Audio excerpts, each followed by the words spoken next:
Le président de la République, Nicolas Sarkozy, l'a mentionné lors de la réception du Saint-Père, Benoît XVI, à l'Élysée le 12 septembre dernier. Les questions de bioéthique ne peuvent rester l'affaire des seuls experts. Ces questions engagent notre conception de l'homme et de la vie, pouvant conduire à des mutations de société. Si l'objectif du gouvernement est d'obtenir un consensus, et d'ailleurs Roselyne Bachelot l'a rappelé cette semaine, disons qu'il est nécessaire d'obtenir un consensus fondamental éthique, comme le rappelait Benoît XVI à Paris. Car ces principes fondateurs doivent être rappelés lors des prochains débats et devront rester au cœur de notre prochaine loi de bioéthique. Si la politique est un rapport de force, comme le disait Tugdual ce matin, alors il faut au moins que cette force soit celle de l'Esprit Saint. Merci, madame. Y a-t-il des questions dans la salle ?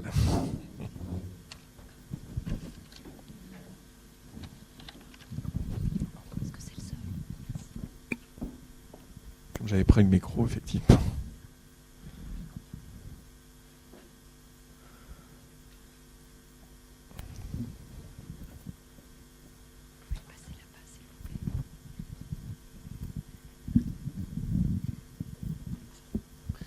Bonjour. Ma question porte dans la révision de la loi bioéthique sur la partie recherche sur l'embryon.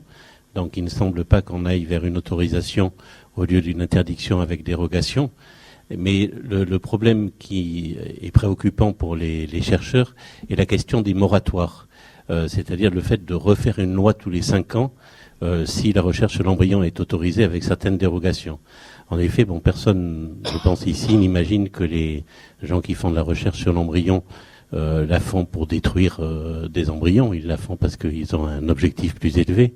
Mais lorsqu'il y a un moratoire, il ne peut pas y avoir de développement de la recherche en biotechnologie. Et donc cette recherche fondamentale aura le plus grand mal à aboutir s'il n'y a pas des recherches en biotechnologie en même temps.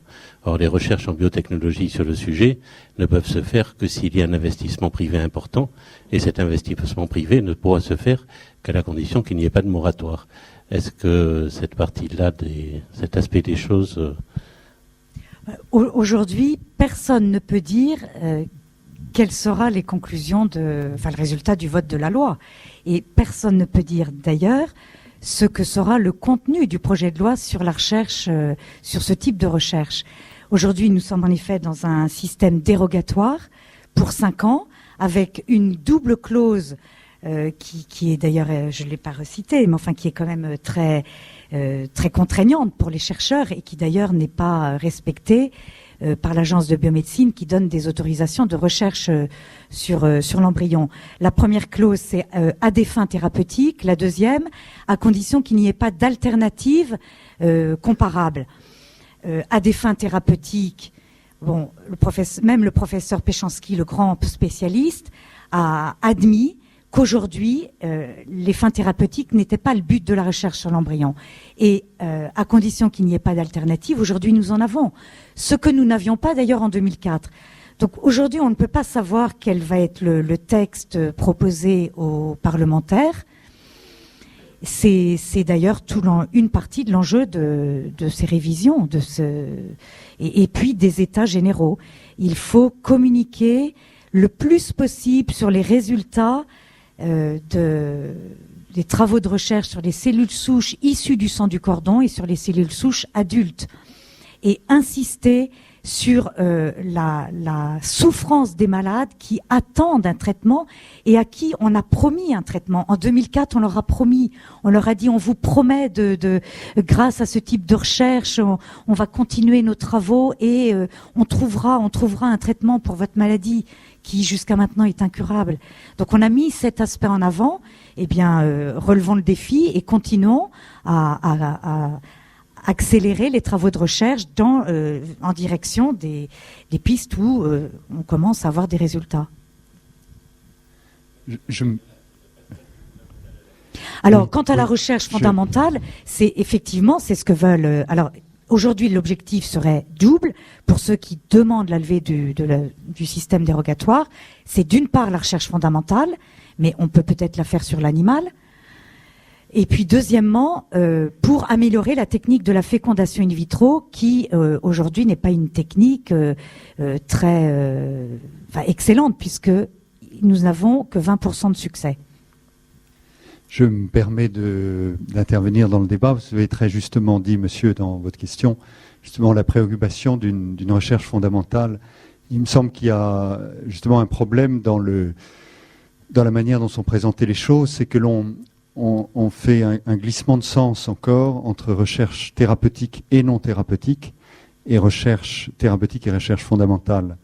Soit l'on considère que l'embryon est effectivement digne d'être respecté comme une personne, et on peut se dire il y a des recherches thérapeutiques comme dans les protocoles de recherche pour les adultes, et on dit dans les protocoles de recherche pour les personnes adultes, il y a aussi des recherches non thérapeutiques, c'est-à-dire que c'est pas forcément au bénéfice direct de la personne. Alors à ce titre, on peut se demander si dans la fragilité de l'embryon et son statut, on peut rentrer dans ce type de recherche non thérapeutique, mais là, il me semble que dans la manière dont sont présentées les choses, on utilise la distinction thérapeutique-non thérapeutique pour justifier autre chose, qui est la recherche fondamentale, dans lequel on n'entre jamais. Je veux dire, la recherche fondamentale on ne prend jamais des risques vis-à-vis de la vie de la personne pour la recherche fondamentale, comme on le fait pour la recherche non thérapeutique. Je voulais juste préciser cet élément de vocabulaire qui me semble important.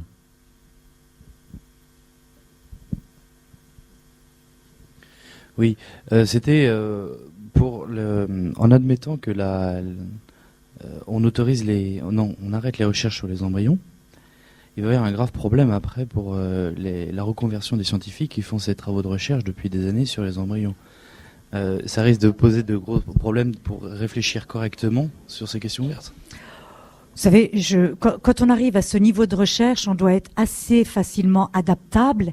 Et si les crédits pour la recherche sur les cellules souches adultes et les cellules souches issues du cordon augmentent, on pourra embaucher. Et là, il y a vraiment un champ de recherche et de thérapie et d'application énorme. Donc, je pense qu'on pourra tous les reconvertir dans ce type de recherche. Et puis, vous savez, aujourd'hui, nous sommes dans un monde économique.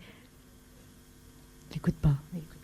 Nous sommes aujourd'hui dans un monde économique tel que personne ne peut dire à 25 ans, je ferai tel type de métier jusqu'à l'âge de 65 ans, âge de la retraite. Donc pourquoi les chercheurs qui jusqu'à maintenant font des travaux de recherche sur les cellules souches embryonnaires ne pourraient pas se reconvertir dans d'autres types de recherche?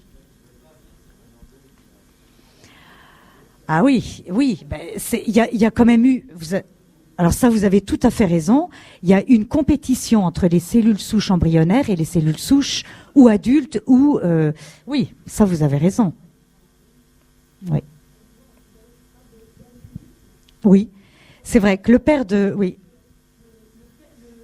la brebis Dolly, donc qui a fait pendant un certain nombre d'années des travaux de recherche sur les cellules souches embryonnaires, lorsque l'équipe du Japon du professeur Yamanaka a découvert la reprogrammation des cellules de la peau en cellules souches, donc c'est exactement le chemin inverse de ce qu'on connaissait déjà, a décidé d'arrêter toute recherche sur l'embryon, y compris la technique du clonage, parce qu'il s'est dit, ce n'est pas ça l'avenir.